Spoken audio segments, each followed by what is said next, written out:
What happens when one of Britain's most beloved comedic actors finds himself in the hot seat across from a host who seems determined to pick a fight? When Rowan Atkinson, the man behind Mr. Bean and Blackadder, agreed to appear on The View, nobody expected what was about to unfold. This wasn't just another celebrity interview. This was a masterclass in how a conversation can spiral completely out of control. Before we dive into this incredible story, make sure you hit that subscribe button and let me know in the comments what you think about heated television moments like this one. The studio lights were blazing as Rowan Atkinson settled into his chair on The View's iconic set. Known for his measured, thoughtful approach to interviews, Atkinson had come prepared to discuss his latest projects and perhaps share some insights about his decades-long career in comedy. What he hadn't prepared for was the combative energy that would soon fill the room. Joy Behar, seated directly across from him, had that familiar glint in her eye that regular viewers of The View knew all too well. It was the look she got when she sensed an opportunity to stir the pot, to push buttons, to create the kind of television moment that would have people talking for days. "So Rowan," Joy began, her voice carrying that distinctive New York edge, "you've made a career out of playing characters who don't speak much, Mr. Bean barely says a word, and even in Blackadder, you're often the straight man. Is it because you don't actually have much to say in real life?" The question hung in the air like a challenge. The other hosts exchanged glances, sensing immediately that this wasn't going to be the typical lighthearted celebrity chat they'd been expecting. Atkinson, ever the professional, maintained his composure, though there was a slight tightening around his eyes. "Well, Joy?" Atkinson replied, his crisp British accent cutting through the studio's tension. "I'd say there's a significant difference between choosing when to speak and having nothing to say. Comedy, particularly physical comedy, often communicates more in a single gesture than pages of dialogue ever could." Joy leaned forward, clearly not satisfied with what she perceived as a deflection. "But isn't that just a fancy way of saying you're hiding behind characters because you're uncomfortable with who you really are? I mean, when was the last time we saw the real Rowan Atkinson? Not some bumbling character or uptight historical figure." The studio audience shifted uncomfortably. This wasn't the warm, welcoming atmosphere that guests typically encountered on daytime television. Whoopi Goldberg, sitting at the head of the table, shot Joy a warning look, but it went unnoticed. Atkinson's jaw tightened almost imperceptibly. "I find it interesting that you equate choosing one's words carefully with hiding, Joy. In my experience, those who speak the loudest often have the least to say. My characters aren't masks, they're explorations of the human condition. Mr. Bean, for instance, represents the universal experience of navigating a world that doesn't always make sense." "Oh, please," Joy interrupted, waving her hand dismissively. "That's just pretentious nonsense. You made millions playing a guy who acts like a child because it's easier than dealing with real adult conversations.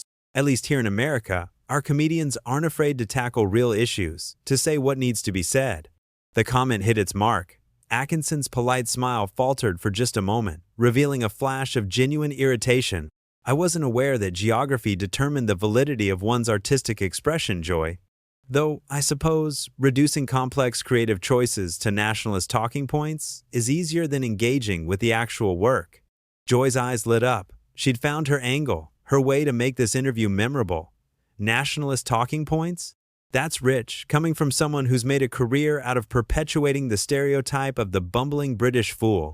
"Tell me, Rowan, how does it feel to know that your most famous character is basically a grown man with the mental capacity of a toddler? What kind of message does that send to kids?" The other hosts were now visibly uncomfortable. Sarah Haynes tried to interject with a lighter question about Atkinson's upcoming projects, but Joy bulldozed right over her. "I mean, seriously," Joy continued, her voice rising slightly, "when parents put on Mr. Bean for their kids, they're basically saying it's okay to go through life being incompetent and irresponsible. Is that really the legacy you want to leave?" Atkinson's hands, which had been resting calmly on the armrests of his chair, slowly clenched into fists. His voice, when he spoke, was measured but carried an undertone of steel that hadn't been there before. "Joy, I'm beginning to suspect that you've never actually watched any of my work with any degree of attention. Mr. Bean's appeal lies not in incompetence, but in his unique problem-solving approach and his resilience in the face of everyday challenges. Children connect with him because he sees the world differently, not because he's incapable." "Problem-solving?" Joy laughed, but it wasn't a pleasant sound. The guy can't figure out how to put on pants without causing a catastrophe. And don't even get me started on Blackadder, where you play characters who are either completely cynical or utterly powerless. What is it with British humor and this obsession with failure and misery? The studio had gone deadly quiet. Even the camera operators seemed to sense that something was going very wrong. Atkinson's professional facade was beginning to crack, and viewers could see the real man underneath, the artist who had spent decades perfecting his craft, only to have it dismissed and mischaracterized by someone who clearly hadn't done her homework. "I think," Atkinson said slowly, his words carefully chosen, "that you're confusing sophistication with misery, Joy. British humor has always dealt with the complexities of life, the moments where things don't go according to plan. It's about finding grace and humor in those moments, not wallowing in them." Joy wasn't backing down. If anything, she was doubling down, sensing that she had Atkinson on the defensive. Grace? There's nothing graceful about a grown man destroying a department store because he can't figure out how to try on a shirt. And as for Blackadder, those characters are just mean-spirited and cruel. How is that supposed to be funny? The question revealed everything. Joy hadn't just misunderstood Atkinson's work, she had fundamentally missed the point of it entirely. And now she was attacking not just his characters, but the very foundation of his artistic philosophy. Atkinson leaned back in his chair, and for a moment, his expression was unreadable. When he spoke again, his voice was quiet, but it carried the weight of decades of experience and expertise. "Joy, I'm starting to realize that this conversation was never intended to be about my work or my career.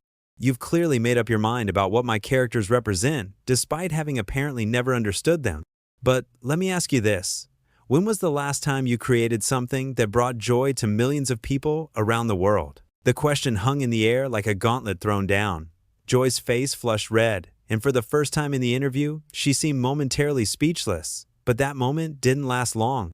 "Excuse me?" Joy's voice had taken on a dangerous edge.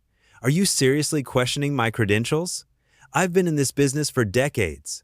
I've written books, I've done stand-up, I've been on television longer than some of your fans have been alive." Atkinson's eyebrows raised slightly, a gesture that those familiar with his work would recognize as the precursor to a devastating verbal blow. "I wasn't questioning your longevity, Joy. I was asking about creation, about bringing something new and joyful into the world. There's a difference between occupying space in the entertainment industry and actually contributing to it." The other hosts were now exchanging increasingly worried glances. Whoopi tried once again to steer the conversation back to safer ground. "Maybe we should talk about your upcoming projects, Rowan. I understand you're working on something new?" But Joy wasn't about to let this go. Her ego had been bruised, and she was in full attack mode now. "Oh, I see what this is about. This is that typical British arrogance, isn't it? You think you're so much better than American television, so much more sophisticated. Well, let me tell you something, Mr. Bean. Your highbrow act doesn't work on me." "Mr. Bean," Atkinson repeated slowly, and there was something in his tone that made everyone in the studio sit up a little straighter. "You keep coming back to that character as if it's some kind of insult. Do you realize that Mr. Bean has brought laughter to children and adults in over 200 countries? That character has transcended language barriers and cultural differences in a way that very few pieces of entertainment ever achieve." Joy scoffed. "Oh please, transcended language barriers? He doesn't talk. A mime could do the same thing." "Could they?" Atkinson's voice was getting sharper now, his professional politeness finally beginning to fray. "Because if it were that simple, Joy, why aren't there hundreds of internationally beloved mime characters? Physical comedy isn't just about not speaking. It's about understanding human nature so completely that you can communicate universal truths without words." "Universal truths?" Joy was practically sneering now. What universal truth is there in watching a man struggle to figure out how a revolving door works? What's the deep meaning behind getting your head stuck in a turkey? The reference was to one of Mr. Bean's most famous sketches, but the way Joy delivered it made it sound crude and pointless. Several audience members actually gasped at her tone. Atkinson's face had gone very still. When he spoke, his voice was quiet, but everyone in the studio could hear him perfectly. "The universal truth, Joy, is that we all struggle with things that seem simple to others. We all have moments where the world feels foreign and confusing. Mr. Bean resonates with people because he faces those moments with curiosity instead of cynicism, with persistence instead of giving up. He finds wonder in the ordinary and refuses to be defeated by life's small absurdities. That's just. Joy started, but Atkinson wasn't finished. And the fact that you can reduce that to a man with his head stuck in a turkey tells me everything I need to know about your capacity for understanding nuance. You see the surface and assume that's all there is. It's the intellectual equivalent of judging a book by its cover and then criticizing the author for your own inability to read. The studio was so quiet you could hear the hum of the air conditioning. Joy's mouth had dropped open slightly. She wasn't used to being spoken to this way, especially not on her own show. "How dare you?" she said, her voice shaking slightly with rage. "How dare you sit here and insult my intelligence? I've interviewed presidents, I've covered major news stories, You've done many things," Atkinson interrupted, and his interruption was so smooth and confident that it stopped Joy mid-sentence. "But I have to ask, in all of those interviews, in all of those news stories, did you approach them with the same level of preparation you brought to this conversation? Because if this is representative of your journalistic standards, I'm beginning to understand why American television has the reputation it does abroad." Joy's face was now bright red. "What is that supposed to mean? What reputation?" Atkinson smiled, but it wasn't a kind smile. It was the smile of someone who had just been handed the perfect opening. "Well, Joy, there's a perception internationally that American daytime television prioritizes conflict over content, noise over nuance. That it's more interested in creating viral moments than actually informing or entertaining its audience. I always assumed that was an unfair stereotype, but sitting here today, I'm starting to think it might be more accurate than I'd hoped." "You pretentious, arrogant." Joy started to rise from her chair, but Whoopi's hand on her arm stopped her. "Joy," Whoopi said firmly, "maybe we should take a breath here." But Joy shook her off. "No, I'm not going to sit here and let this pompous British snob insult me and my show and my country on national television." Atkinson leaned back in his chair, completely calm, despite the storm he'd unleashed. "I haven't insulted your country, Joy. I've made observations about a particular approach to television production, and I've pointed out that your criticism of my work seems to stem from a fundamental misunderstanding of what that work actually is. If you find those observations insulting, perhaps the problem isn't with the observations. The problem," Joy said, her voice rising to a near shout, "is that you think you're better than everyone else. You think your British sophistication makes you superior to us crude Americans." "Actually," Atkinson said, and his voice was maddeningly calm, "I think good comedy is good comedy, regardless of where it comes from. I think thoughtful entertainment can come from anywhere. But I also think that criticism should be informed, and interviews should be conducted with at least a basic understanding of the subject matter. These aren't particularly British expectations, Joy. They're professional ones." The other hosts were looking anywhere but at the confrontation unfolding in front of them. The audience was completely silent, sensing that they were witnessing something that was spiraling far beyond normal television boundaries. Joy stood up abruptly, her chair rolling backward. "I don't have to sit here and listen to this. This is my show, and I won't be talked down to by some has-been comedian who peaked 20 years ago with a character who can't even speak." Atkinson's composure finally cracked, not into anger, but into something worse, a cold disappointment that was somehow more devastating than any shout could have been. "Has been?" he said quietly, rising slowly from his own chair. "Joy, Mr. Bean's Christmas special aired last month and broke viewing records across 3 continents. My live performances sell out within minutes of tickets going on sale. But even if none of that were true, even if I were exactly the has-been you seem so desperate for me to be, it wouldn't change the fact that you've spent the last 15 minutes demonstrating a complete inability to engage with ideas that challenge your preconceptions." He paused, looking directly at Joy with an expression of profound disappointment. "I came here expecting a conversation. What I found was a performance. And not a very good one." The words hit Joy like a physical blow. Her face cycled through several shades of red before settling on a dangerous crimson. The other hosts were frozen, unsure whether to intervene or simply let this train wreck continue to its inevitable conclusion. "A performance?" Joy's voice was trembling with rage. "You want to see a performance? I'll give you a performance. You sit there with your fancy accent and your pompous attitude, acting like you're some kind of artistic genius. But you know what you really are? You're a one-trick pony who got lucky with a character so simple that even children can understand it. And the reason children can understand it is because it has the intellectual depth of a puddle. Atkinson stood completely still for a moment, absorbing the full weight of Joy's attack. When he spoke, his voice was so quiet that the studio microphones had to strain to pick it up. Joy, I want you to listen very carefully to what I'm about to say, because I'm only going to say it once. He took a step closer to the panel, his presence somehow commanding despite his calm demeanor. You have just spent the better part of 20 minutes demonstrating exactly why intelligent discourse is dying in American media. You came into this interview with your mind made up, your talking points prepared, and your agenda set. You had no interest in learning anything about my work, my process, or my perspective. You wanted a target, and you thought I would be an easy one. Joy opened her mouth to interrupt, but Atkinson held up a hand, and something in his gesture was so authoritative that she actually stopped. But here's what you failed to understand, he continued, his voice growing stronger.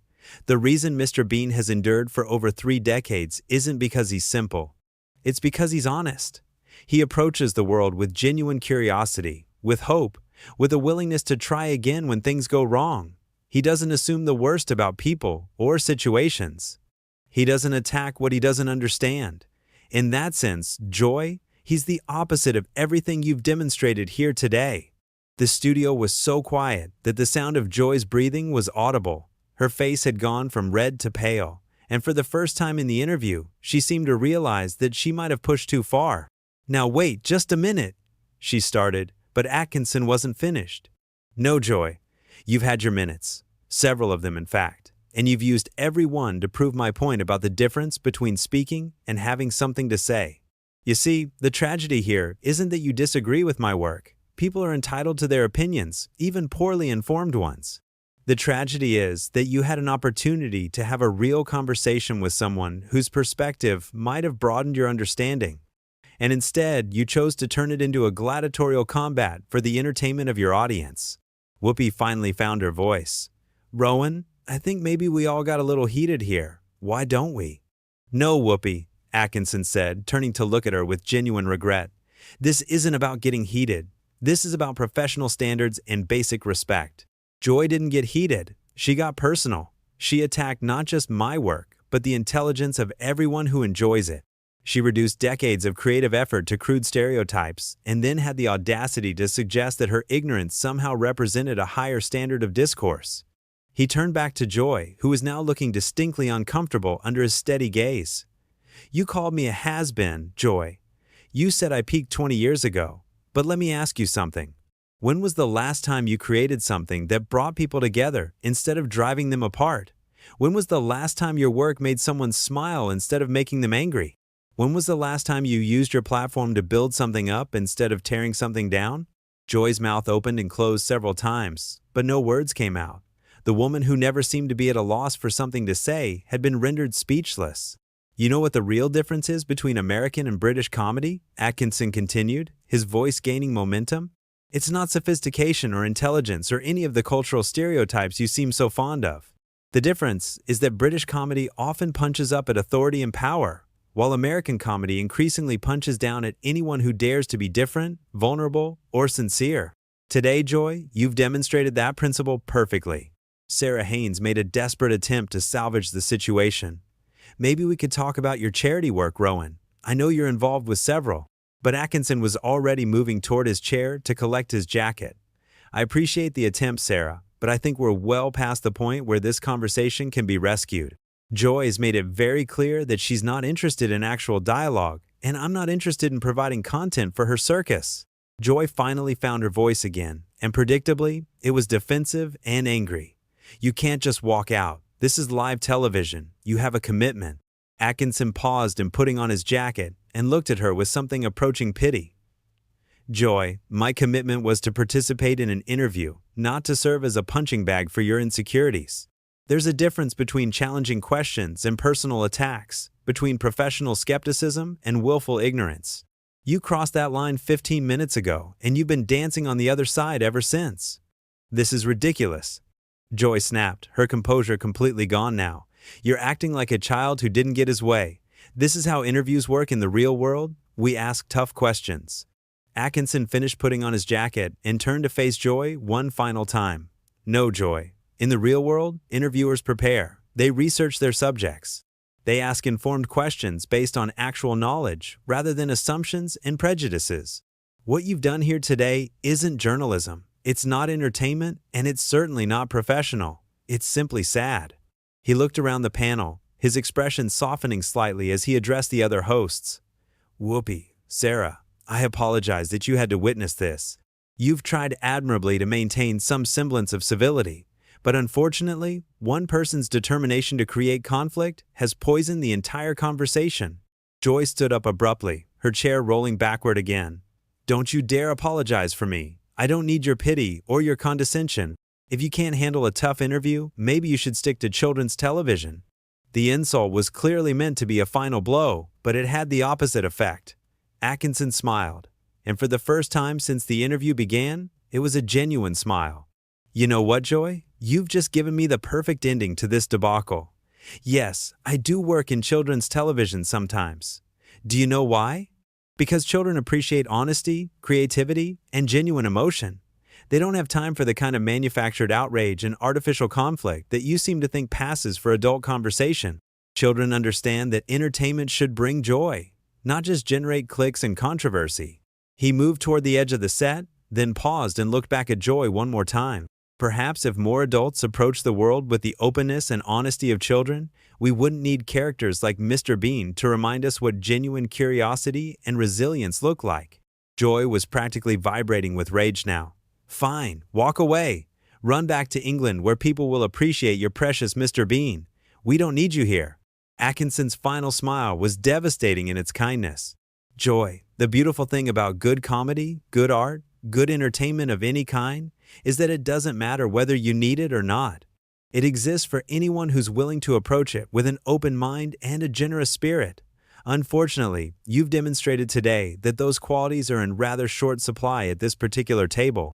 With that, Rowan Atkinson walked off the set of The View, leaving behind a stunned studio audience, a panel of bewildered hosts, and one very red-faced Joy Behar, who had just learned what happens when preparation meets pomposity, when genuine talent meets manufactured outrage, and when class meets chaos on live television.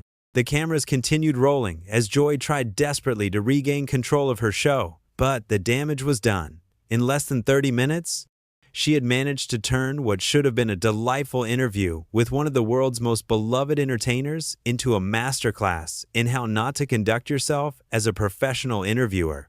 And that's the story of how Rowan Atkinson walked off The View, leaving Joy Behar to face the consequences of her own unprofessionalism. What do you think? Was Atkinson right to leave, or should he have stayed and continued the fight? Let me know in the comments below, and don't forget to subscribe for more incredible moments from the world of entertainment.